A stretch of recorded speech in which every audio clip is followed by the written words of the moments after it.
Hello, everyone. Welcome back. You guys did the show yesterday, so welcome back to me. Hey, nothing like welcoming yourself back. No, I like to welcome myself back. Pat yourself in the back. I'm one of the nice people I know. So, yeah, definitely. So, no, I'm back. Yesterday, all kinds of crazy stuff. Father-in-law's 80th birthday. Oh, congrats to him. Yeah. So that's awesome. He's amazing. I mean, he's still doing zip lines, and we went up to the Poconos and we did some stuff, and it was just incredible. I mean, I of course had my ear set like this thing. I feel like an idiot, like with this thing in all the time. Like I'm like exactly what I always hated. Like I become that thing. You are that. So thanks, Russ. And yeah, I really have become that. It's funny because I just I'm up there and I just constantly listening to stuff like this, and every once in a while someone would say something. So I was listening to XM quite a bit, so I heard you a lot, Russ, obviously. I'm sorry. At the draft. No, you did a great job.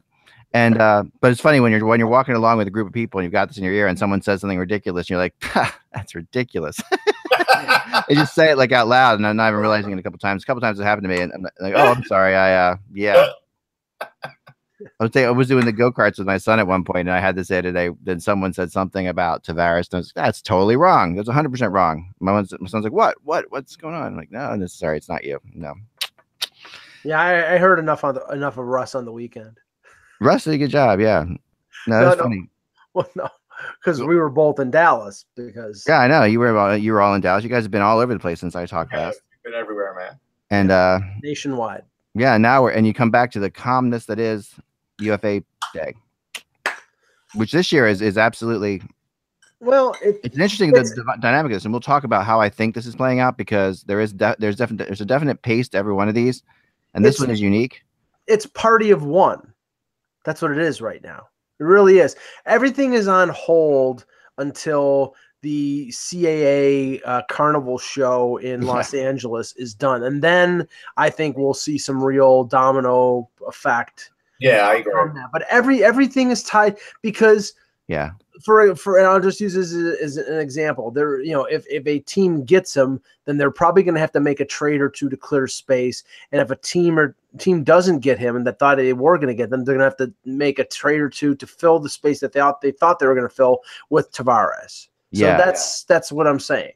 And we'll get into that. Let's start up with the show because we got plenty to talk about. Let's do that. Yep. We'll start right there. Okay, hello Hockey World. It's Tuesday, June 26th, 2018. I'm Road Warrior Michael Agello. I'm Russ Cohen from Sportsology. I wasn't going to be your other Road Warrior, Mike. Sorry. I'm impressed. No, I mean, Mike, Russ did crazy things. Mike, though, also on top of everything else, drove up to the rookie camp today, right? Yep, and I'm doing it the next 4 days. Yeah, driving up to the John and then getting back in time to do the show here. That is craziness. That's true. I'm driving all the way to rookie camp on Thursday.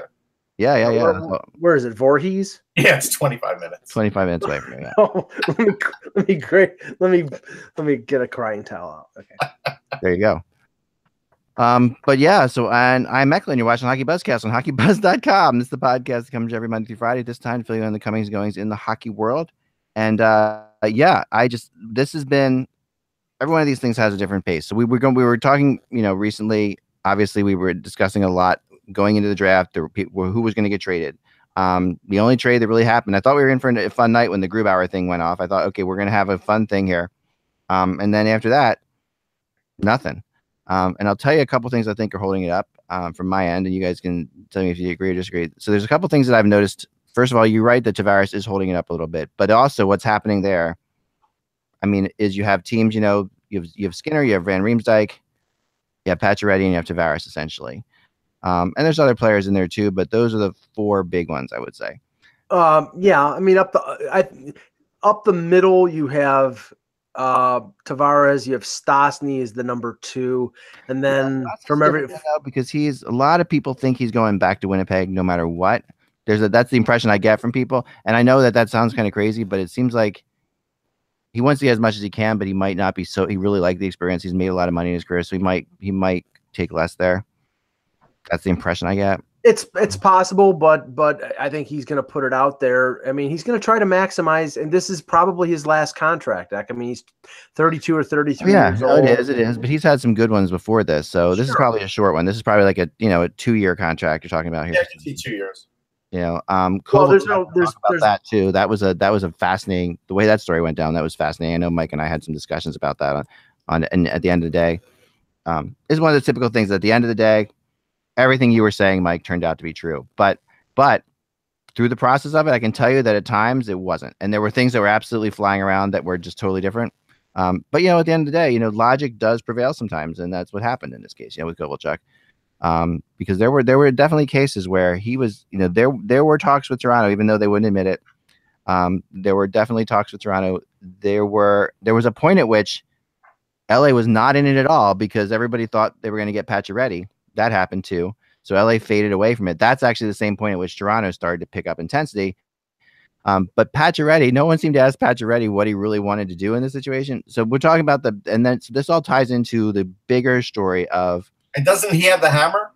Right, he's got the hammer. He can do whatever he wants. So, but he was asked about LA at the trade deadline and said no. And I remember we were on the air, talked about that, and I said he's not going to LA. He doesn't want to go to LA. I knew that for a fact. I have a pretty good source on this one, and it's funny. He's not going to LA. So now the LA thing, they're saying, quote unquote, that he was insisting on an 8-year, $8 million contract. I am not buying that at all. If he was insisting on that, it was because that was something he knew LA would never take. Are we talking Pacioretty here? Pacioretty. We're starting with Pacioretty because actually he's the best place to start because that does spur. Well, I find the interesting thing is that he had to fire Pat Brisson, and that's apparently what happened because Pat Brisson and Marc Bergevin are best buddies. They are very close, so much so that Pat Brisson actually is the reason that Bergevin is Bergeron. I'm sorry. Bergevin. I always mess up. Sorry. I'm just this is my sleep deprived self. So you know how bad I am usually. All right. So, but the reason when Bergevin took the job in Montreal, it was because that job was actually offered to Pat Brisson first. Right. There's been talk about him wanting to get in as a GM somewhere. Right. But he didn't want the Montreal job to be his first GM job, and he wasn't going to go there. And he is the one who recommended Bergeron to be this Bergevin to be this guy. Okay. Yeah. Let's move off this quickly so we don't have to say Bergeron or Bergevin. Thank you. But I'm just saying that so there is a conflict of interest there, but I think it goes beyond that. I think Pacioretty knew that all along. That's not. I think the actual conflict here was what's happening with Tavares. And I think that's what Pacioretty got a little bit tired of because the Tavares thing, I think, was taking up so much of the time. When you're a top player like that, you want your agent to be all yours, and that plays into it. So, he's sitting there and he's saying, okay, agents have so many, somebody explained it perfectly to me. And this is a person really close. Agents have so many favors to give and take, right? They have the different situations and Pacioretty felt like he was using all those favors for Tavares, and that he was going to be in a situation where he's not going to get there. Now he goes to Octagon, which is an interesting choice, because that's Alan Walsh, and that's another agent who is just now. If I was to trust two people in a room in front of me, it would be Pat Brisson every day of the week, versus Alan Walsh. But that's not just from personal experience. I've lots of players. There are way more players that go from Octagon to Pat Brisson than go the other way. And that's all I'll say about that. Right. Well, and yeah, we know all about Alan Walsh. But the thing is here, is Pacioretty hiring Alan Walsh to go to free agency, or is he hiring him to facilitate a trade so he can get extended? It's the second part, from what I've heard. He wanted to be traded. At the deadline, after the deadline, he came out and said all the right things because Montreal said you got to say all the right things. Basically, if we're gonna, but if you do all the right things and don't put us in a position of weakness, we'll be able to deal you for sure at the draft. That's what he thought was happening. So when that doesn't happen, he gets, of course, or when it looks like it's not going to happen, he fired the agent after the draft, right?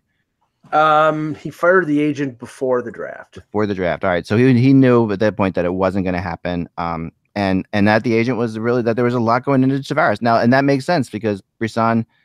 Now, this is the other thing about the Tavares,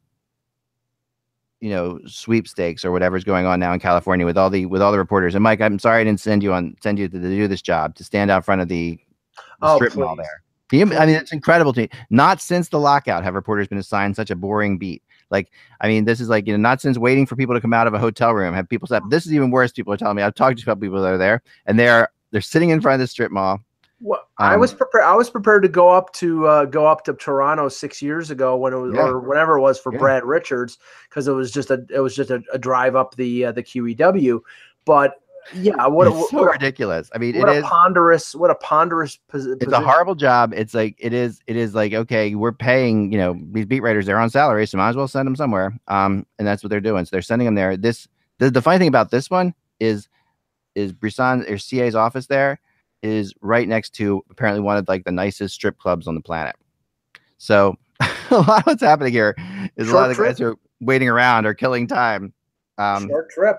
Next door. No, but let me just touch back on Pacioretty for 1 second, then we'll go full force into Tavares. Yeah. The one thing that I draw from Pacioretty, if that's the case, if Walsh was brought in to facilitate a deal to where he wants to go, or I'm not sure if he's submitted a list or if he has no movement or limited no trade in his contract. He probably has something, but the name and the team that we had talked about for a long time was Florida. Yep.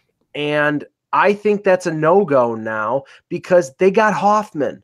They don't need Pacioretty anymore. Mm-hmm. They can't fit a Pacioretty contract on top of a Hoffman contract when they have Barkov and they have Ekblad and they have Huberdeau and Trocheck. All these guys locked up. I thought that too. I talked to a very good source in Florida who told me that was not the case. That a piece that's going back to Montreal fixes that. So there's something going back to Montreal that they definitely can.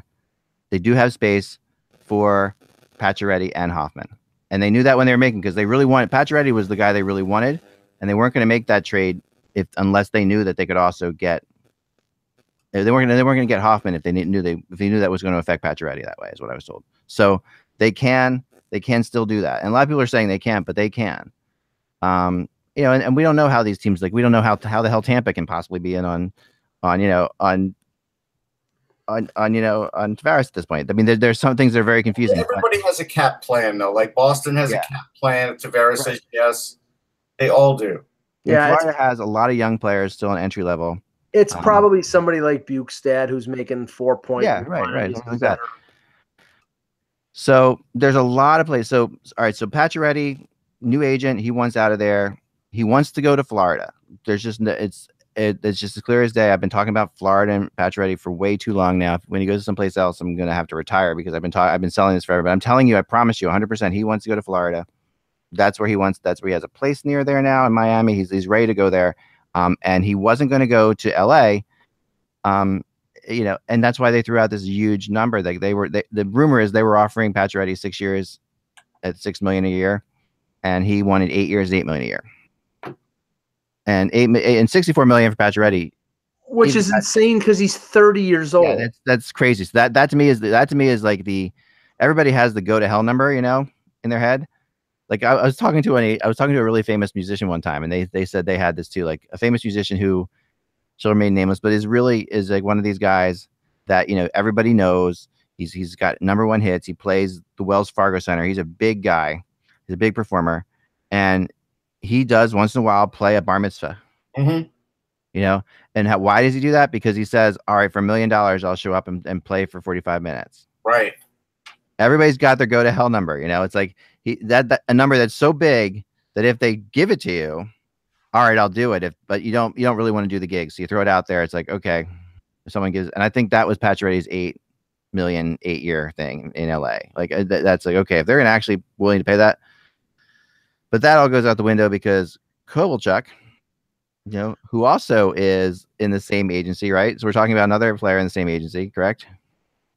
I'm not sure if he's Brisson or not. I don't know. But I heard he was. Yeah, he is definitely Brisson. Sorry, yeah, I'm getting so confused too, but he's absolutely Brisson because yeah, so he's definitely Brisson. So now you have that happening in LA. The perception that Brisson is very tight with LA because he is in LA. All this stuff. I mean, the fact that Tavares' interviews are happening in LA is kind of strange. The CAA's offices are there, so that's but you're making your client go across the country to do this. Like, they can hide, they could get like the Waldorf in New York and have everybody come there. I mean, so that is why, and I'm going to throw this out there now. And I've been always a big proponent of Brisson, who I think is one of the most like reputable guys out there. But that is why there's a lot of people now in the NHL that feel like that he's going to the Islanders and this is a big charade for the agency. I talked to somebody late last night about this. Well, I want to update you on the number that people will charge. So the highest paid bar mitzvah that I could find on record is $4 million. Yeah. I named Philip Green over in the UK. The entertainment was Rod Stewart and Tom Jones. There you go. You see that? I'm telling you, they do things that you would not believe. Some of these guys, and they never talk about it. No, I've never heard of this. You'll never hear about it, and it's harder now because in this day and age, of course, of social media, people are going to put it out there, and it's embarrassing to that dude, but they will do it for money. Taylor Swift has shown up things for money. Well, okay. First, Kovalchuk. Kovalchuk floated it out there that he wanted the Patrick Marleau deal. He got it exactly to the dollar, to the penny. And I didn't think any NHL team was that dumb. Because, and I'm not saying that he's not good anymore, but it's a 35 and over contract, a guy that's been away from the NHL for what, 5 years. And Russ, tell us. I know that you said that somebody that who covers the KHL, his speed is what? His speed is not great anymore. It's a terrible thing. Look, I mean, you can make the argument John Tavares' speed isn't great either, but he scores on certain types of opportunities because he's super highly skilled and he's great on the power play. And Kovalchuk has some of those things too. But Kovalchuk is getting a little older. I think he does rub some teammates the wrong way. And way more selfish player. The Kings have a good group there. So I don't worry about the locker room stuff. I just worry about the on ice. And I'd be surprised if he gets more than 55 points. I would. And the thing is and I've heard some commentary regarding the Kings that I agree with, that they're going for a 1 or 2 year window, that they're basically where, say, Anaheim is, in the sense that, go all out while you have Getzlaf and Perry, because, you've got Brown in his 30s, you've got Kopitar is a little younger than that, but most of your core, including Drew Doughty, is he'll be pushing. I think he's 28. Yeah. They're all in their prime or at the end of their prime, and their window with most of the big money players is very small. So what's one more old slow guy to throw into the mix? During this further in, and this is again, like I said, I think, and this again ties into Kovalchuk in LA, and now if you're no one else was going 3 years for Kovalchuk, that I was told. And so why is LA going for 3 years? And suddenly LA is trying to get Pacioretty too. I think there's a lot of things that Pacioretty saw that were weird here. And I think that it felt like there's a strange thing happening. I could really see, you can see where he's coming from. There's no question that. There were huge conflicts of interest happening all over the place. I don't think Kovalchuk was ever taking a 1 year deal from anybody.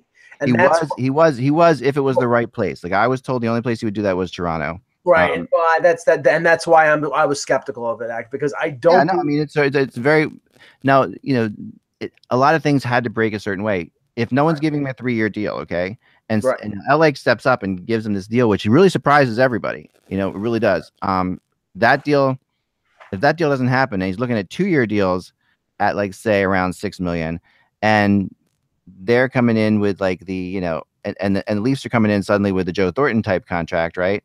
Now you're looking at, okay, I'll do 1 year for that, right? Because they have salary cap to burn if they don't get for this particular year, right? So that plays it out. So you can see where Pacioretty is getting a little bit like there's too this is really uncomfortable, weird, and he also doesn't want it. He's the captain of the Montreal Canadiens, and he's a guy who doesn't want to be remembered as like this guy who's trying to get out of town. So and they're starting to sell it like he wants out of town, and really he didn't want out of town until they started doing things to him that they've done to him. So he's in a weird spot. I mean, and the Canadian fans, Pacioretty's in the same spot in Montreal with less scandal than Erik Carlson is in Ottawa. They're two captains.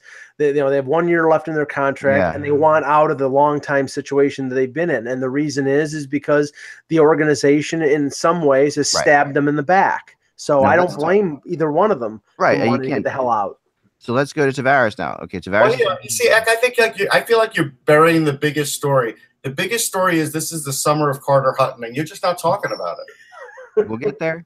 All right. Well, okay. All plays in. I'm giving you the. I was tracking everything this weekend. I'm giving you how this thing wound around this weekend. Okay, because this is what happens here. The draft is happening. It's fine. The draft is happening, right? And as the draft is happening, so Grubauer gets traded. The Islanders are planning on trading the 13th pick to get Grubauer. That's the plan the whole time, right? So they're sitting there and they're second first, 13th pick overall, because they had the 12. No, the Islanders 11. I think it was 11th and 12th. 11th and 12th. Okay, their second pick. The reason being their second pick is you want the guy you draft to feel good about himself. Sure. So which is a good move of the Islanders, because you could pay him less technically or whatever, but they want to pick him at 11th. Right. So, and the Islanders just make out like a bandit with their two picks, but let's not talk about that yet. Right. So in the end of the day, so they look at Grubauer. Now immediately when that happens, I hear a couple things. I hear the Islanders have pulled out of that trade, that they didn't want to get Grubauer because they heard Colorado was in on it, and now they think they can get Varlamov. So the Islanders sit back and say,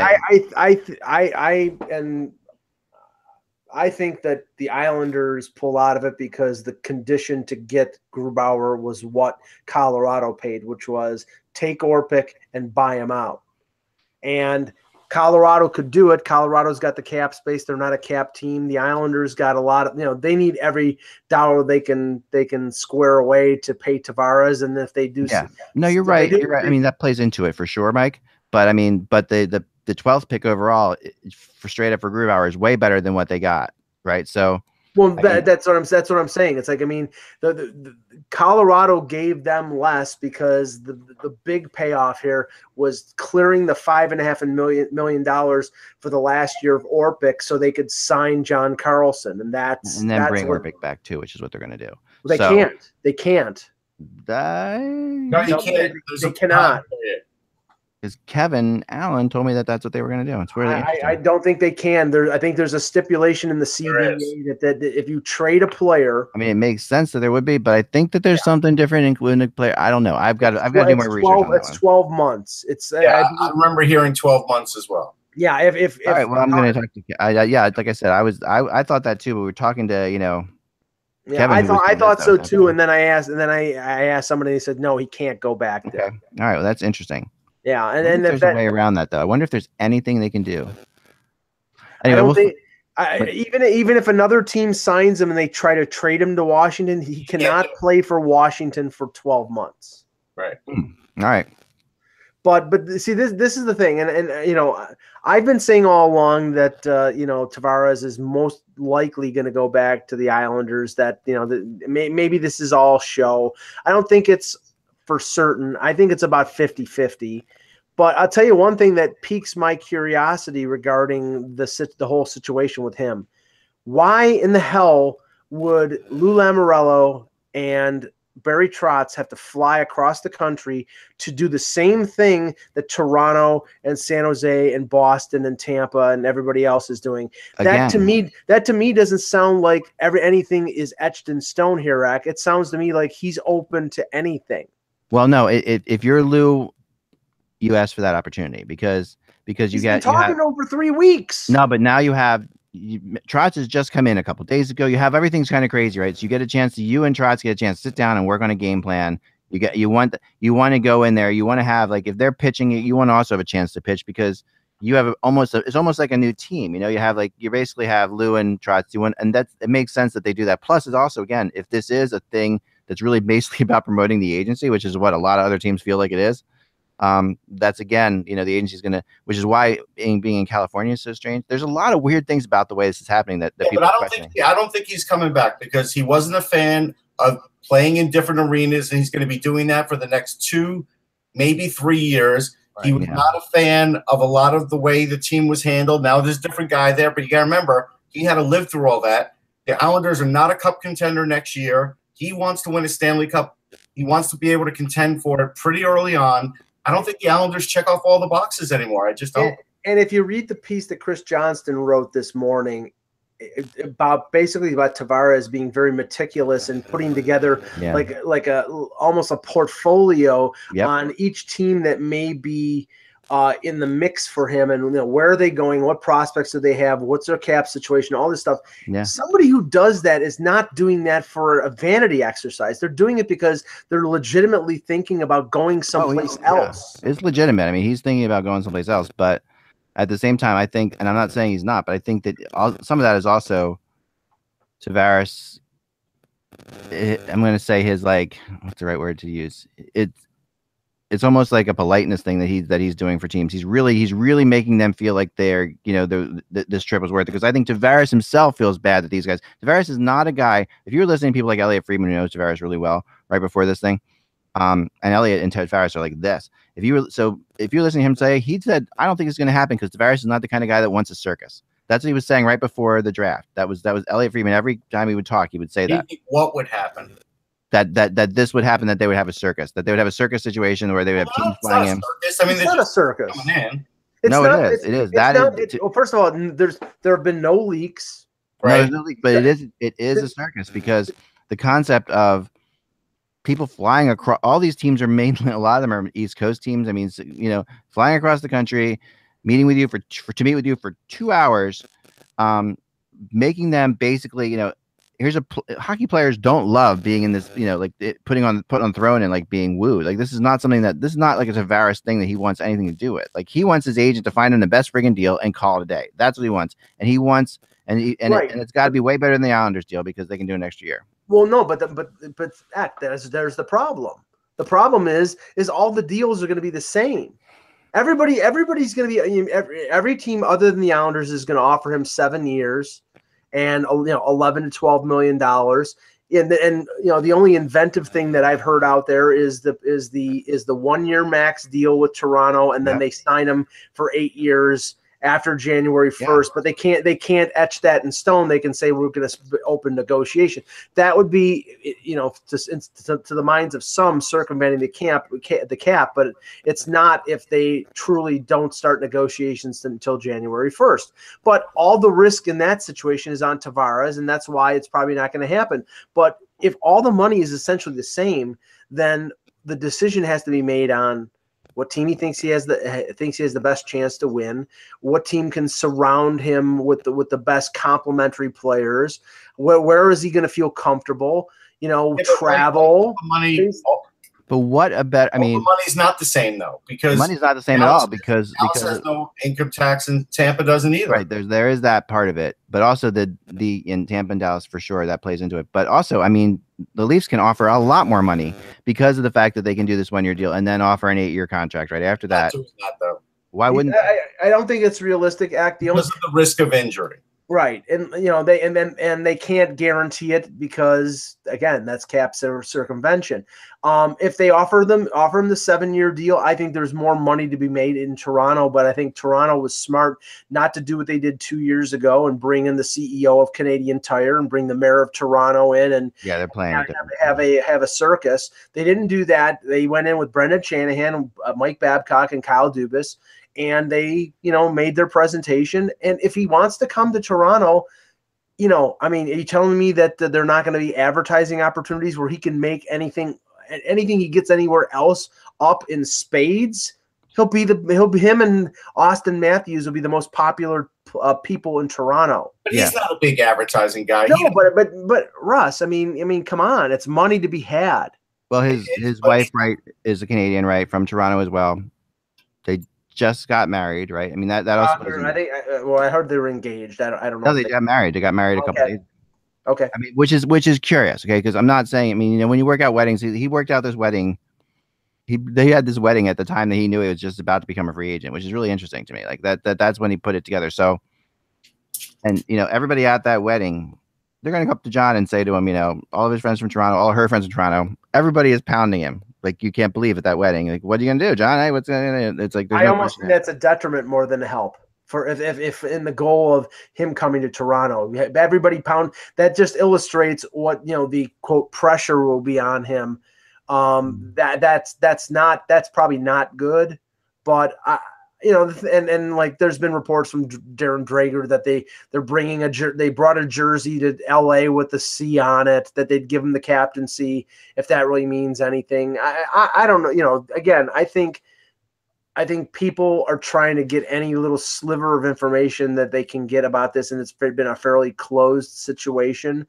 And I don't think we're going to know. But I won't be surprised if I'm driving up to Toronto on Thursday morning after the 6 teams or whatever, how many it is, meet with him, and we hear John Tavares has signed an 8-year extension with the Islanders. And then this was all much ado about nothing. I don't expect that. I don't expect that either, and I think I'm just saying I won't be surprised. Do I think he could go someplace else? Yes. Do I think is the leading contender? I think it's San Jose, and I think Toronto is second. I think Dallas is second. I think Dallas has a lot to offer. I don't know. I don't know, Russ. I don't know that either. I think Toronto and the Islanders are pretty much a dead heat right now, and I think San Jose is in there as well. But I think that those are the 3 teams. I would say they're pretty close to dead even. I don't know what the attractive quality about Dallas. It certainly wasn't the weather. I mean, first of all, there's a lot of players that are friends of Tavares on that team. Yeah, I know. And really good players. I mean, you're talking about you could have a line of Sagan, Ben, and Tavares playing together. Right. At times. They could pick up Calvin DeHaan too. Right, they could pick up him too. You could have some serious. And Dallas is much closer to winning than most people realize. They have a really good team. They faced a lot of injuries last year, but they have a ton of talent. Yeah, I mean they could easily. They got a new coach. They're Nikushkin's coming back. They got Ben Bishop for a goalie. Right. Yeah. You're looking at a really interesting. I mean, a really positive situation there, I think. But I'm telling you that the Leafs 1-year big deal followed by a longer contract where they can spread it out a little bit more and bring his cap it down a little bit.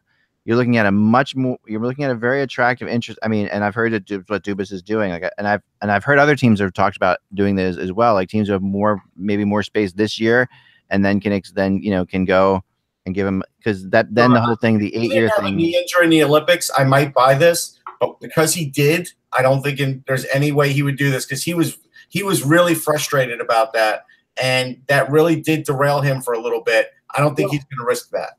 I can't remember who reported this, but I'll just mention that if they took a 1-year deal, that Brisson and Tavares would basically have to buy insurance, which would be at a very steep price, to insure against the potential earnings that he could make on an 8-year deal. Yeah. You're talking about an insurance policy on a potential $80 to $90 million contract. So I don't know. They signed the extension pretty quickly. I mean, you're talking about January 1. They can't even start negotiations until January 1 of that year. If there's something ever found under the table that they've agreed to the 8-year extension, that's cap circumvention. And I'll bet you anything the Leafs would lose a 1st-round pick and something, and get fined about $2 million.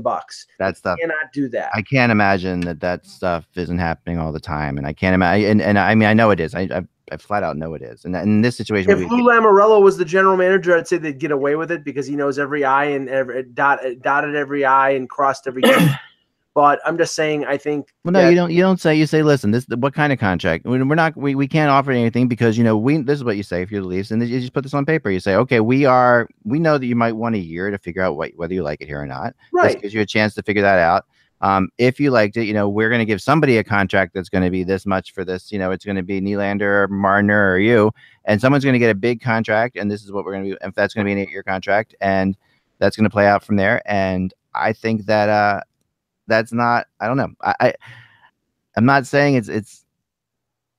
I don't know. I think it's kind of likely. I hate to say it, but I really feel like, just from talking to people, I really feel like it is, and I think that until it happens, I won't believe it. I know. I understand that. I understand why you would not. Why you feel that way, but I think that this is.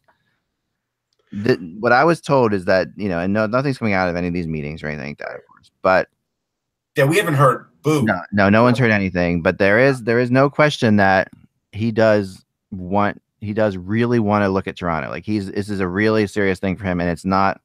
And he knows the situation. He knows that he knows like you said, he knows everything about all these players. He knows the cap space that they can do for the 1 year. He knows how this would work. I don't think. See, that's the thing. I don't think Toronto is playing around. I don't think this is a vanity exercise. I don't think this is show. I think they actually want him. And I think what they will do, and everybody talks about Marner and Matthews. Okay, there's not necessarily doesn't have to be an 8-year max deal for Matthews and for Marner. Kane, Taves, Stamkos, Tavares, all these guys coming off their ELC signed 5-year contracts so they could become free agents at 26 or 27 years old. If the Leafs did that with Marner and Matthews, they'd pay them significantly less than they would on the 8-year deal because they'd not be buying 3 years of unrestricted free agency. Right. Now, the thing is, you have to have the confidence that you and the money, which they will, that then the fact that those players will want to stay. Yeah, which they can get them signed. But if they bring in Tavares, I think you can say goodbye eventually to William Nylander, because I don't think they'll be able to pay all 4 guys. I think they'll have to choose one, and he is the one who I think would be, and not to say he's not valuable, but the least important of the 3. Yeah. I mean, I put it out there today, and fans are about, would you be willing to lose Nylander or would you be willing to lose Marner? And 57% wouldn't be willing to lose Marner, and 57% would be willing to lose Nylander, essentially. Yeah. So that's what's going to happen. I mean, that's the monetary, out. Basically, that's what happens with the money when you pay a guy like that. And what you do if you're the Leafs then is you trade Nylander to get a defenseman, because that's what you'll need. That's what you need. Now that Carlson situation, let's go to that, and then we can fill in everything else. The Carlson thing is really interesting because obviously I was told flat out that there was a really good offer that was made on Carlson. I firmly believe it was from Edmonton, but he doesn't necessarily want to go to Edmonton. So they're having a tough time convincing him to go there. But yet that offer is so good that everything else that's come in has been like, we know we got this really good offer. So they're trying to convince him to go to Edmonton. But at the same time, they're also looking at these 6 or 7 teams they're meeting with Tavares, and there are more than they're saying, but they're meeting with Tavares and saying all those teams are willing to spend $10 million on a player. So all those teams only one of them is going to get Tavares, right? So they're all going to become something. That's where I think Dallas could come in, because if Dallas could get Carlson along with Klingberg, I mean, then I think they'd be in great shape. What happened to that Carlson's going to sign the 8-year deal thing? Where did that go? We heard that at the draft. Yeah. But what at the draft? We saw a posting that, hey, it was somebody in the industry that said Carlson is going to sign an 8-year deal with Ottawa. With Ottawa. Yeah. I mean, I would be knocked over, dumbfounded if he ever signs another deal with the Senators. I really would. I can't see him, because all he does by signing that contract is give control back to people he can't stand in Eugene Melnyk and Pierre Dorian. Why would he do that? He's got the leverage right now. He's got all the leverage, and he can't make them trade him after that. So you're right. I mean, the situation is. I agree. I don't think that's happening. I've been saying that Carlson was going back to Ottawa in my mind, and then I talked to a source, the same guy who actually told me this is the afternoon of the draft, before the draft happened, told me that Kovalchuk was going to sign with LA. And he also told me that Carlson was definitely leaving. And this is a guy who's really connected to all these players, these particular players, and that he heard that Carlson had talked to Daniel Alfredsson, and Alfredsson had convinced him that he had to go, that he had to leave, and that after everything that had gone down, and that's where this was at. So, and that Carlson looks up to Alfredsson and listens to Alfredsson and says that, okay, this is the because he doesn't want it. He doesn't want to leave. He doesn't want to let anybody down, but at the same time, it just he has to go in his mind. Seems like every couple of days this is changing. It's always changing, but that to me, this seemed to me like a likely scenario. Obviously, those two would talk. Obviously, Alfredsson's not happy with Ottawa, and so you're looking at, and Carlson's looking at his buddy Alfredsson and how he's been treated, and all this plays into it. It just, after a while, you have to say, okay, I'm not going to do this. I'm not going to do this. No, just from the Toronto free agent circle, there's been a lot of talk about them circling back on Tyler Bozak if they don't get Tavares. Yep. But the thing is, the Leafs are not going to sign Bozak for anything longer than a 2-year deal, maybe 3 if they're absolutely pressed. But he's there. I mean, there's talk of about 10 teams being interested in him, and that means he's getting 3, 4. I doubt 5, but 3-4-year deals. He would have to give up significantly.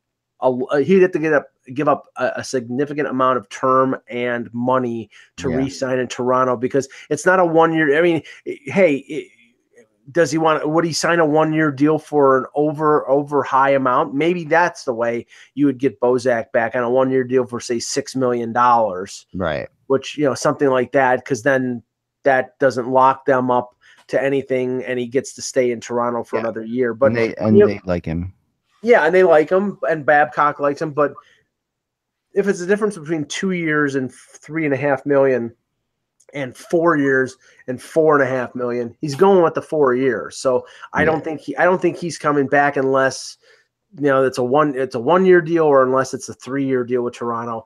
And Van Riemsdyk, I know that Kyle Dubas, when I asked him a question on Thursday whether he was circled back to these players, and he answered generally, I don't think there's any contact with Van Riemsdyk. I think he's gone. I think he's gone away, far away, and it's going to be for the lengthiest contract other than Tavares, and for the biggest money other than his Tavares. Big money is sitting elsewhere. Yeah.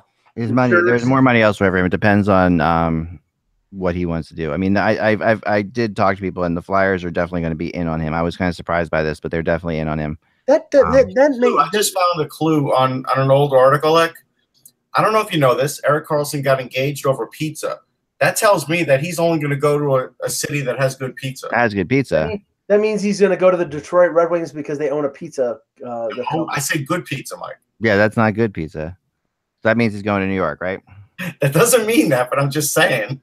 I mean, I think the Islanders, if they lose to Tavares, will get Carlson. That's one thing I talk to people about this, because I think they will have. There's a feeling like that Lou wants to do that once Carlson in the worst way. Lou would actually, probably, given his druthers, if both were UFAs, would probably lean towards Carlson. I was told, because he really feels like he has to build from the out, from outside in and from the back up, and whatever you want to call it, from the goal out. From the goal out. Let's go with that. So so that I think Carlson, that'll be very interesting to see, because I think the Islanders will be in on him. But the problem is, if you're building from the goal out, the first thing you need to get is a goalie.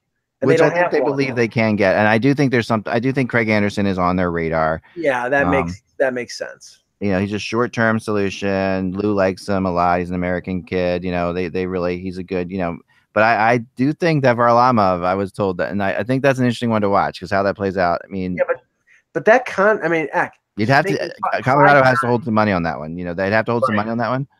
But they might, because they. I mean, if you're getting Grubauer, remember the whole point. And I don't think the Capitals, because the Capitals really, I got the impression that they really liked Grubauer, and that they wanted to put him in a place where he could be the number 1 goalie. And they have Samsonov coming. There's no room for him. No, right, I know, but they wanted to trade him to a city where he could be number 1. And I think that they have some assurances from Colorado that Colorado is going to have him become their guy. Right. I mean, Varlamov has been injury prone the last few years. He's got 1 year left in his contract. Bernier's a UFA. So, I mean, he's probably going to be their starter and their go-to guy. But unless you're a team like Edmonton that is talking about trading Cam Talbot, and you need somebody to come in and be the goalie for at least 1 year, because otherwise, the head coach and the general manager are going to get axed. Maybe they would be interested in Varlamov if they trade Talbot. But I other than the Islanders, I don't see another market, and I don't see somebody willing to pay him almost $6 million. I think Colorado holds some of that money back, and or they take something else. Would Philly be interested in Varlamov? Possibly. I mean, I think they are in on Carter Hutton. I told you we get there. I think the Flyers are in on Carter Hutton. I do think I think Florida's in on Carter Hutton. A couple teams, I think the Islanders are too. But I don't think Lou doesn't. What I was told is Lou's like the impression that Lou has of Carter Hutton is that he's been a backup. He's 31 years old. He's always been a backup, right? So it's like, what do you do at that point? Like, and when a guy's that old, is he ever going to be really? Can you really ever trust him to take on like 60 games? Like, can you? No, he's a 1B. He's a good 1B. That's it. Which means I take offense. I think he's a great goalie, and I think that I think he should definitely be. He should be considered a starter for sure. And he's a dual threat. He can play goal and he can color commentate at the same while time. He's doing it. Which is the Islanders are always looking to save money in any way they can. So a few people they have on their payroll. So this is absolutely perfect for them. Now, okay, here. See, everybody is assuming Carter Hutton for them. I still think he'll pursue a trade. I don't know if Carter Hutton's Lou's kind of goalie. Yeah, I don't think he is. I don't think he is either. Look, he had a .932 save percentage, so he's going to get paid. But I think teams now, because of Scott Darling, are going to have a little bit more of a John Desai. Yeah. Signing these guys, they really have to be sure that Hutton could be a one long term, and I don't know if that's proven. Now, Russ, this was interesting. I heard this yesterday, and I had to credit Elliot Friedman from his 31 Thoughts podcast. That I know Darren Drager is reporting Rick Nash is getting a lot of interest. Friedman says that Rick Nash may retire because I don't know where Darren's getting that from. He's not getting a lot of interest. There's a couple teams. I think he's, and people do this. I think he's drumming up support for his agent. I think he's trying to stir the pot. And a nice guy. I think that that I think the interest for Rick Nash is after this first wave of free agency happens and teams are like, all right, we need to get somebody. Do we want Rick Nash? I think unfortunately that's where it's at right now for Rick Nash. And the thing is though, if there's interest out there, it's probably going to be interest in like a 1-year deal. A 1-year deal for say he's going to be in Thomas Vanek territory. He's going to be a mercenary. He's a 1-year deal for $3.5 million. And if he's made enough money with the Rangers and with Columbus that he doesn't feel he needs to hop from place to place to place, then he might retire. I don't know, and I know somebody said Toronto as a replacement for Van Riemsdyk. He doesn't want to play for Toronto. He never has. He basically blocked a trade from Columbus to Toronto back in the day because, like most players out there, they don't want to be dependent upon to be the savior in Toronto. Right. He doesn't have to be that anymore, but I don't know whether he wants to play there, and I'm not sure if he ever does want to. And maybe it would work on a 1-year deal, but I don't think so. I don't think they're going that way. I do have breaking news. If John Tavares went to Toronto, he would not be able to wear number 91 because Matt Barnaby's son is currently wearing number 91 in rookie camp. Yeah, well, Austin Matthews wore number 63 at rookie camp, so it doesn't matter. We don't know that Lou's even going to let him keep 91 if he stays on the island. Who knows? Like high numbers. That's right. It's like Lou. Lou's like I'll never forget sitting in the press box. We've said the story before, but it's a great one. Like with Russ, when the year after Niedermeyer retired, when he was traded to Anaheim, and I sat there in the press box with Russ, and there was a guy that comes out in the first preseason game wearing Niedermeyer's number. Yeah. Like this guy has been like his name number is probably going to be retired by this organization. It should be retired. With Lou there now. Josh Hosang's already got a number change. Yeah, well, his zip code will be changing fairly soon. It's like, to me, it's incredible. I mean, that Lou is so much that whole number thing. He just doesn't care about numbers things. He doesn't. Now, if he could get away with it, he wouldn't put their names on the backs of their jerseys. The interesting thing about the name of Ryan O'Reilly popped up a lot over draft weekend is the clause in his contract. He's got a signing bonus due July 1st. Yeah, I mean, there was talk in Dallas that Buffalo was asking for the number 3 overall pick for O'Reilly, which is patently absurd.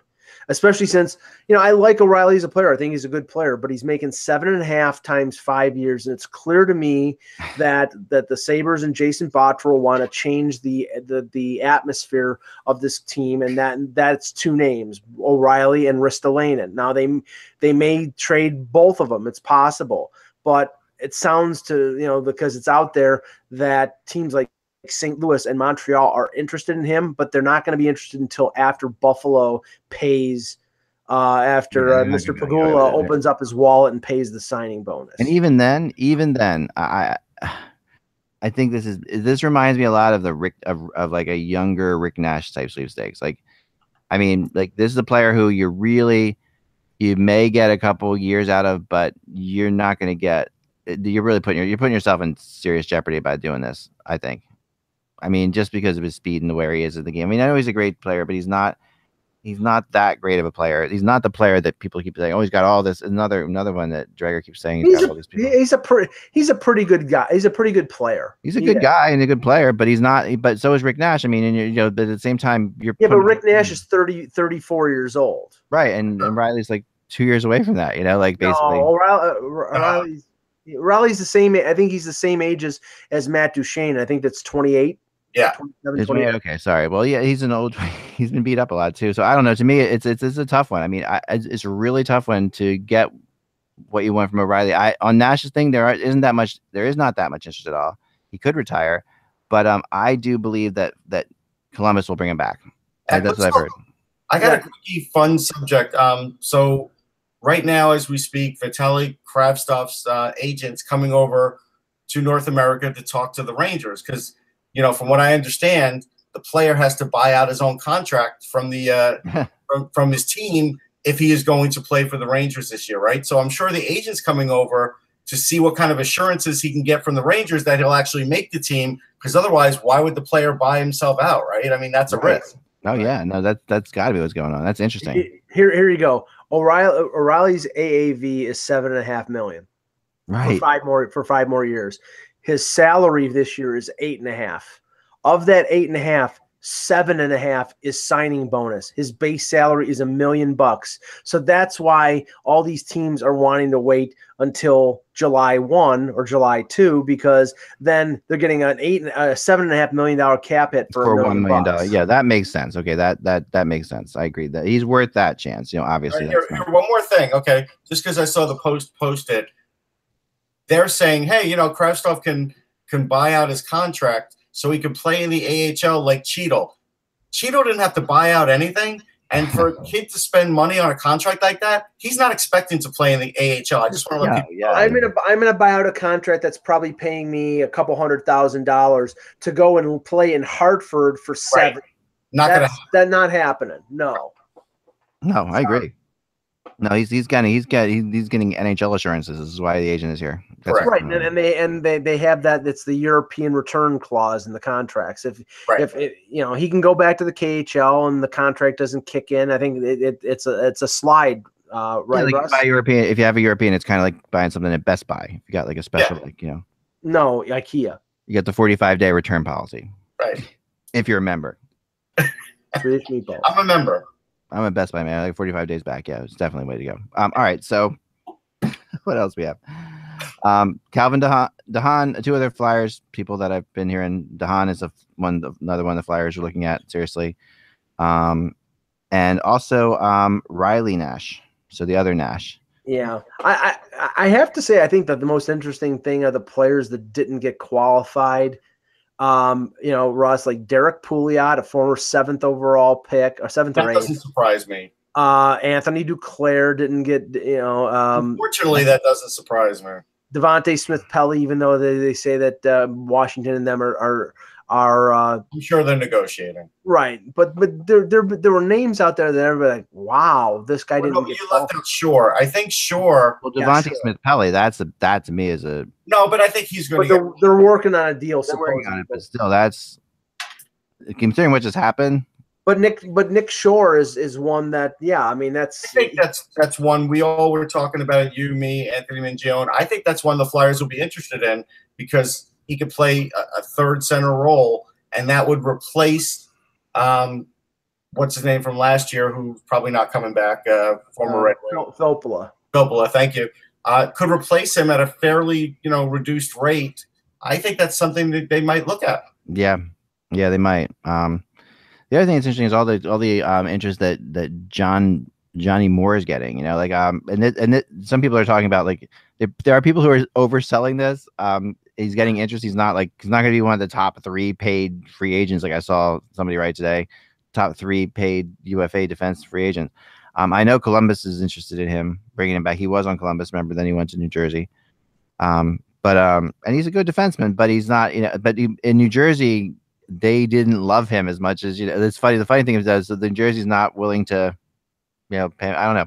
Well, I don't know what the price point on Calvin DeHaan is going to be. I mean, is he going to make $4 million as a free agent? If it's that price point, I think Russ, I don't think he's anything more than a 5. I don't think he's a real. He's a really good one. That's the thing.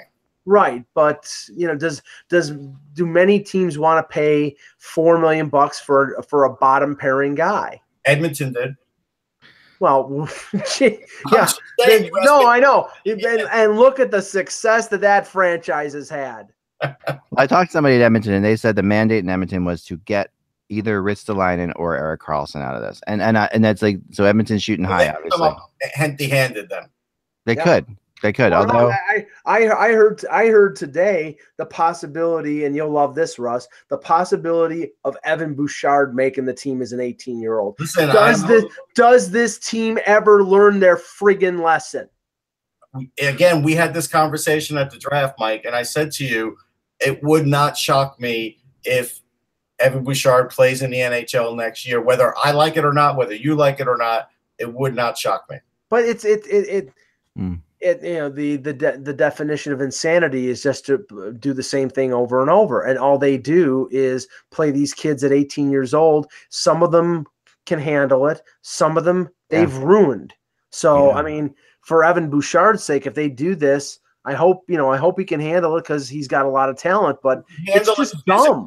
He could definitely handle it physically. That's for sure. Yeah. It lacks foresight from an organization to do something like that.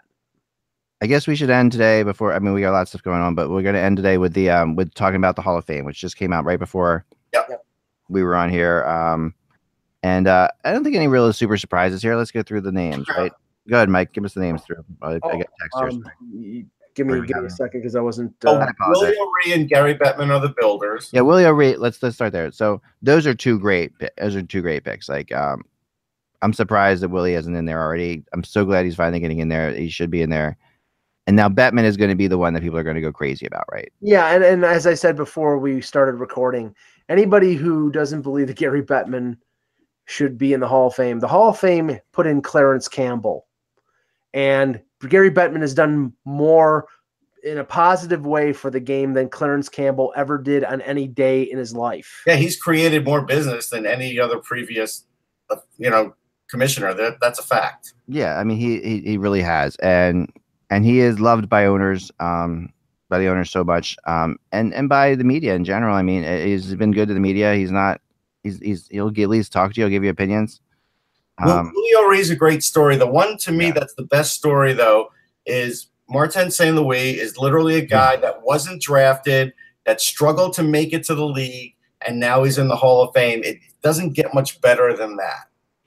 It's such a great story. I mean, I got a chance to have dinner with him after one of the All-Star games, him and Tim Thomas, two University of Vermont guys, right?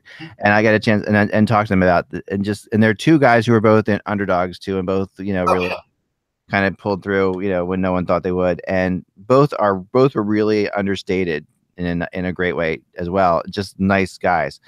But yeah, St. Louis story. I mean, he's put on waivers. Remember, he was put on waivers by Calgary. Yeah. Before Tampa picks him up. I mean, that's the crazy thing is he's got get him off of waivers, and he's won almost every award you can win. And yeah, he even goes to New York and takes New York to the Stanley Cup Finals as when the Rangers and a big part of that getting that team to the finals for the first time since the big cup win. So that was incredible. Just an incredible. I agree with you. I mean, St. Louis is such a great story. Who was on 5 Olympic teams and has 1, 2, 3, 4 goals. Yeah, and I mean, so Brodeur and St. Louis are no-brainers. Alexander Yakushev, who, for people who have watched the Summit Series from '72 over and over and over, as I have, or the movie. I like the movie. Yeah, but the he was it wasn't Harlamov who was the leading goal scorer in that series. It was Yakushev. He was probably their best player. He was highlighted in that Red Army movie too. That was really good. Right. Yeah, and you could say he led them in scoring because Bobby Clark broke Harlamov's ankle, but yeah. I thought, I mean, Hefford is a great, Bobby Clark being Bobby Clark, Mike. Yeah, I mean, Jana Hefford's a great name. I'm surprised. I was surprised to hear that Casey Campbell's not in the Hall of Fame yet. Cassie Campbell, Cassie Campbell is not, and is Haley Wickenheiser is, right? Wickenheiser is. Okay. And Granado is. So I think it's amazing to me that Campbell isn't. Granado is. I was yeah. Well, I took a little bit of glee at the uproar on social media that Daniel Alfredson did not make it. He will make it, but he didn't make it this time, and I guess that's the former Leaf fan of me just rubbing my hands with glee at the fact that one of the secret rattiest players in NHL history. How many names there are, and look. Sergei Zubov, he should be in the Hall of Fame. You should. I mean, I think Jeremy Roenick should be in the Hall of Fame. I think Jeremy Roenick should. I think Curtis Joseph should. Yeah, I'm not as sold on that one, but Gil Fleury should. I think that's a good argument too. Yeah. I mean, there are some great names that didn't make it. That's a summer show for us here. It is. We'll definitely get into that for sure. We'll pick out 3 or 4 names. The other one that we is obviously Marty Brodeur, which who is. I mean, that was a no-brainer. As probably the best goalie of all time. So best goalie of all time. Yeah, I mean that's a debatable thing, but I think it's close. If second best goalie of all time. All right, so that's another summer show there. But yeah, we'll be back. So what would you say, Mike? He's not good at commercials. We could all agree to that. Yeah, no, the commercials they could do without. If he had the reflexes that he shows in those commercials, he should still be playing. That's true. I'm surprised Lou hasn't called him already. But Lou would make him shave the fake beard. That's true. So Mike, as Mike said earlier, the definition of insanity is doing something over and over again. So we'll be back again tomorrow. And the Hockey Buzzcast will be here tomorrow to share what happens between now and then. Stay tuned to Hockey Buzz. I'm about to put up a blog and update a bunch of things. We didn't even get to JT Miller signing Tampa, which is a really interesting $5 million signing. Tampa just has money coming out of the years. We'll talk about it tomorrow. But it does play into the Tavares thing, I think. Boston's meeting with Tavares as we speak, I think. Yeah, Boston's got around $11.9 million in cap space. Yeah. And they can open up more when they buy out David Krejci. If I was Tavares, Sweeney said there's not going to be any buyouts. I know. If I was Tavares, I don't know if I would go to Boston, but that's just me. Remember, without the buzz, it's just hockey. We will talk to you tomorrow.